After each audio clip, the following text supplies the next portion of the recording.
আমরা যত যা বুঝতে পারছি এটা এখানে যেহেতু মাটি দিয়ে কাজ চলতেছিল, ওনারা মাটির নিচের মাটি কাটাতে উপর দিক থেকে মাটি ধসে পড়ে ওনারা চাপা পড়েছে। এখানে তো আসলে দীর্ঘদিন কাজ চলতেছে, ওই রাস্তার কাজ। এখানে একটা ছোট্ট একটা লোহার একটা কালভার ছিল, ওইটা উঠাই ফেলছে। উঠাই পরে এখানে মাটি নাকি পরিষ্কার করার সময় এখান থেকে মাটি চাওয়া পড়ে নাকি 3 জন লোক আহত হয়েছে। পরে হাসপাতাল থেকে জানতে পারলাম 2 জন মারা গেছে, 1 জন বাঁচিয়ে আছে। হ্যাঁ, মাটি চাওয়া পড়ছে আর কি। পাহাড় না, এটা রাস্তার মাটি। যেগুলি মারা গেছে এরাও বাঁশখালীর, ঠিকাদারও বাঁশখালীর। তারপরে আমরা ওইদিকে ফেলাচ্ছি, ওই অবস্থার মাঝে মাটিটা ভেঙে পড়ছে। 3জনকে উদ্ধার করে ওখানে পাঠিয়ে দিছি। এক বাসা দিয়ে বাঁশখালী, নাম হইল উগ্র নাম ইলিয়াস, উগ্র নাম রাকিব। আমি শুনেছি এইখানে শ্রমিকরা কাজ করছিল এই বার্সের এই ব্রিজের মধ্যে, উপর থেকে মাটি পড়ে নাকি 3জন চাপায় পড়ছে।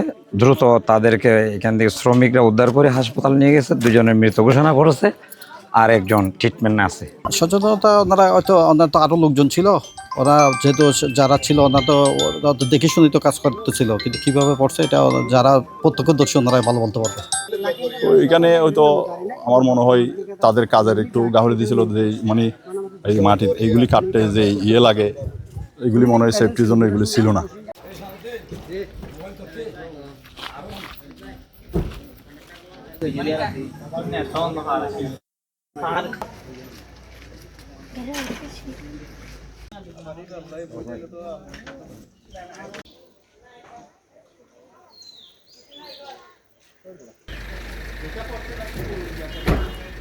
পরে আমরা তো একটু